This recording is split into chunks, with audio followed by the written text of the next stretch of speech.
Assalamualaikum warahmatullahi wabarakatuh. Perkenalkan, nama saya Aris Farhan dengan NIM 1904030014 dari program studi Teknik Industri Fakultas Teknik Universitas Sumatera Utara.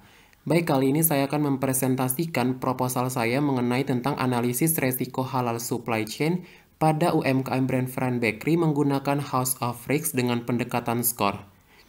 Tujuan saya membuat video ini untuk ujian akhir semester saya mata kuliah Metodologi Penelitian dan Komunikasi Ilmiah dengan dosen Ibu Insinyur Rosnani Ginting, MT PhD, IPU ASEAN Engineering.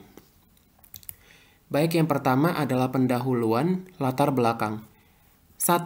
Mengkonsumsi makanan halal wajib hukumnya bagi setiap umat Islam. Kehalalan produk harus terjaga dari sumber hingga titik konsumsi. Kedua, Kota Brastagi merupakan daerah wisata yang mayoritas penduduk non-muslim. Ketiga, UMKM Bread Friend Bakery bergerak di bidang produksi roti dan retail yang berlokasi di Kota Brastagi dan belum memiliki sertifikasi halal. Risiko terhadap kehalalan produk dapat terjadi di usaha produksi makanan maupun di penyembelihan hewan. Asep Ridwan dan kawan-kawan tahun 2019 mengatakan bahwa mitigasi resiko rantai pasok halal pada UMKM Tahu Bandung Sutra. Pada penelitian tersebut terdapat 21 kejadian resiko, 20 agen resiko, dan 8 aksi mitigasi yang berhasil diidentifikasi. Kedua, Amrun Hamidi dan kawan-kawan tahun 2019, resiko halal supply chain dengan adopsi model skor pada rumah potong hewan menyimpulkan bahwa terdapat 19 aktivitas subproses dengan 28 risk event dan 28 risk agent. Vivi Amrawati dan kawan-kawan tahun 2019, resiko halal supply chain pada UMKM Sate Bendeng menggunakan metode House of Risk menunjukkan bahwa ditemukan 22 kejadian resiko, 18 sumber resiko, dan diperoleh 9 prioritas rancangan strategi mitigasi resiko. Perumusan masalah dan tujuan penelitian.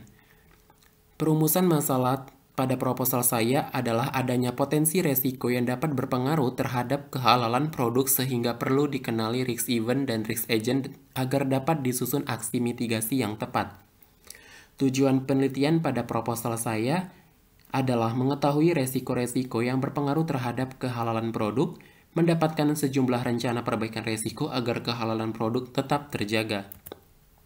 Batasan masalah dan asumsi. Batasan masalah pada proposal saya adalah pengamatan dilakukan pada satu UMKM yang terletak di Brastagi dan roti yang diproduksi dijual sendiri. Asumsi pada proposal saya yang pertama, kegiatan di dalam rantai pasokan tidak mengalami perubahan selama penelitian. Kedua, pekerja telah menguasai pekerjaannya dengan baik. Tinjauan pustaka dan deskripsi teori. Yang pertama, supply chain management. Yang kedua, Supply Chain Operation Reference Score Model. Yang ketiga, Manajemen Resiko. Yang keempat, House of Risk. Yang kelima, House of Risk 1. Yang keenam, House of Risk 2. Metodologi dan rancangan penelitian. Objek penelitian. Objek penelitian yang saya teliti adalah aktivitas supply chain dan resiko-resiko kontaminasi dalam proses produksi di UMKM Bread Friend Bakery sehingga dapat ditentukan prioritas perbaikan resiko dari objek yang diamati. Variabel penelitian. 1. Peta aktivitas perusahaan berdasarkan model SCORE Supply Chain Operation Reference, yaitu Plan, Source, Make, Deliver, and Return. Kedua, severity yang menyatakan besar gangguan yang ditimbulkan oleh suatu kejadian resiko terhadap suatu kehalalan produk. Yang ketiga, assurance, frekuensi kemunculan suatu agen resiko atau risk agent. Yang keempat, relationship, menyatakan tingkat hubungan antara risk event dan risk agent. Yang kelima, kehalalan produk yang dipengaruhi oleh kejadian resiko pada rantai pasok. Kerangka konseptual, kehalalan produk. Yang pertama, peta aktivitas UMKM berdasarkan model SCORE yaitu Plan, Source, Make, Deliver, and Return. Yang kedua, severity. Yang ketiga, assurance, dan yang keempat adalah relationship. Metode pengumpulan data. Yang pertama, observasi terhadap aktivitas supplier, aktivitas produksi, dan aktivitas retailer.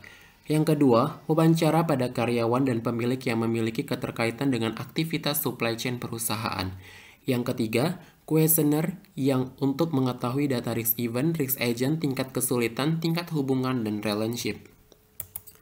Metode pengolahan data. Yang pertama, menganalisis resiko hasil penilaian severity suatu risk event, assurance, risk agent, dan relationship antara risk event dan risk agent. Yang kedua, House of Risk fase 1 digunakan untuk menentukan risk agent yang menjadi prioritas untuk kemudian direncanakan aksi mitigasinya dalam House of Risk fase 1. Yang ketiga, perhitungan agregat risk potensial atau ARP dan mengevaluasi resiko. Yang keempat, penanganan resiko untuk menghasilkan aksi mitigasi atau fase House of Risk 2. Langkah-langkah pada House of Risk 2, yang pertama menyusun rencana aksi mitigasinya resiko dari prioritas risk agent. Yang kedua, melakukan penilaian aksi mitigasi resiko melalui wawancara dengan pihak UMKM.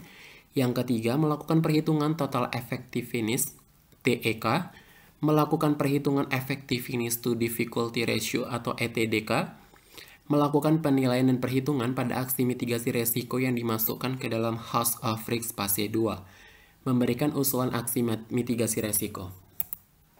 Baik, terima kasih. Itulah hasil presentasi mengenai proposal saya, metodologi penelitian dan komunikasi ilmiah kelas teknik industrial.